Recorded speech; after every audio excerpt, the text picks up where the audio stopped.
राम कृपाल जी, सबसे पहले नेपाली कांग्रेस के मंत्रियों ने इस्तीफा देना शुरू किया था। कोएलिशन की गवर्नमेंट है वहां पर।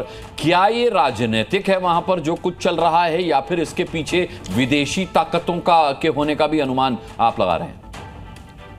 अनुराग जी, एक बात तो जो स्थितियां दिखाई पड़ रही हैं वहाँ, ये मान के चलिए कि चाहे वो देशी हो या विदेशी ताकतें हों, वो बारूद इकट्ठा हो रहा था जिसको वहाँ की सरकार ने, जो जनप्रतिनिधि खुद नहीं देख पाए।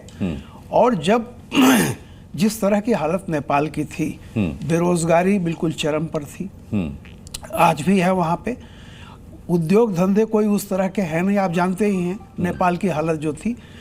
और जो ओली साहब हैं वो इस तरह की राजनीति कर रहे थे कि जैसे पूरी दुनिया को जो टॉप लीडरशिप है उनमें से एक वो भी आते हैं। होता क्या है कि जब बिल्कुल जनता से कट जाते हैं तब करप्शन इस हद तक वहाँ पर है, जो कि हमारे सब कॉन्टिनेंट में करैक्टर है। लेकिन होता क्या है कि सरकारें को एक खबर मिलती रहती है कि किस तरह से जो डिस्कंटेंट है उसको थोड़ा सा किया जाए। अब उसके बाद आप कल्पना कर लीजिए, आज की तारीख में नई पीढ़ी को पता चले कि तुम्हारा सोशल मीडिया पर सारा अकाउंट बंद है। अब सोचिए उसका क्या रिएक्शन होगा।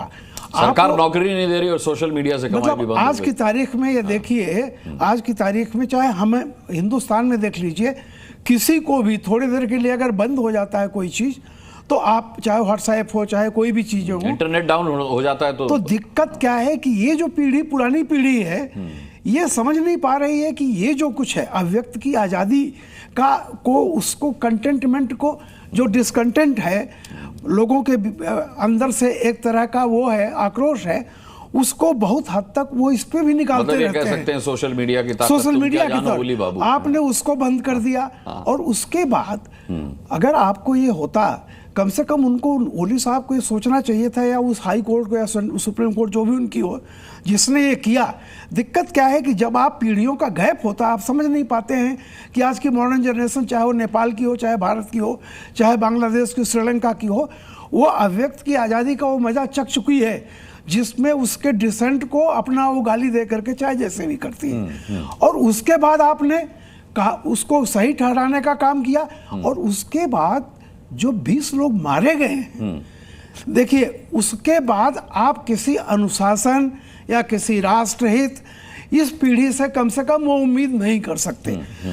जैसे ही 20 लोग मार दिए जाएं एक दिन में, 20 छात्र जो है, जो भी हों, अब आप कल्पना कर लीजिए कि इसका मतलब है कि सरकार बिल्कुल वहाँ की जमीनी सच्चाई से, यूथ की भावनाओं से बिल्कुल कटी हुई थी, जिसका ये परिणाम है। अब आने वाले समय में कह सकते हैं कि जैसे बांग्लादेश में हुआ, जैसे बाकी जगह हो सकता है।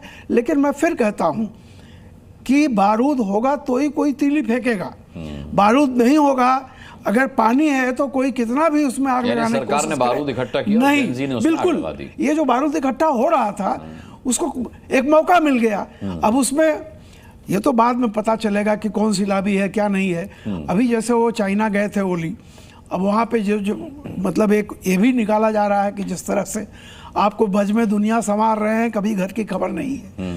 तो ये जो चीज़ है, ये सिर्फ मैं कह रहा हूँ कि नेपाल का जो घटनाक्रम है, वो बहुत सारे मुल्कों, आज की तारीख में उन तमाम शासकों के लिए एक बहुत बड़ी है कि आप आज की जो युवा पीढ़ी है, उसको 20 साल पहले की युवा पीढ़ी से तुलना मत कीजिए। आज वो सोशली इतनी अवेक, मतलब जागरूक हो गई है, भले आप उस पर कह सकते हैं, लेकिन उसको सूचनाएं सब कुछ हैं। और उसको सूचना की भूख होती है। और सूचना की भूख नेपाल में न तो कोई अखबार है कायदे का, न कोई वो है, वो सोशल मीडिया है।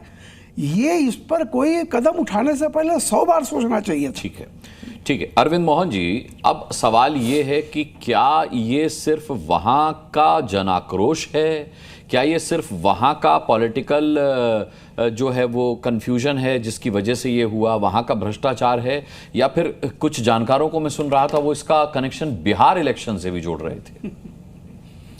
बिहार इलेक्शन से क्या जुड़ेगा सो तो नहीं दिख रहा है, लेकिन दुनिया के पॉलिटिक्स से जरूर जुड़ रहा है। और ये बहुत अच्छी तरह साबित कर रहा है नेपाल कि छोटा होना, आज की दुनिया में अपने आप में एक किस्म का अभिशाप है। और अगर होशियारी से छोटा देश नहीं चलेगा, लोकतांत्रिक मूल्यों को, विचारों को लेके ढंग से नहीं चलेगा, तो उसकी नेपाल ही नहीं, आप आसपास सब जगह देख लीजिए, बांग्लादेश देख लीजिए, अफगानिस्तान देख लीजिए, लंका देख लीजिए, वही दुर्गति होनी है कि अगर एक भी कदम गलत पड़ा।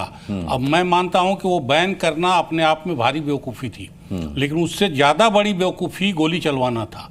जिस किसी ने भी गोली चलाने का ऑर्डर दिया होगा और जिसने चलाई होगी गोली, अगर उन बच्चों को मरते देखा होगा, गोली चलाने वाले ने तो देखा ही होगा।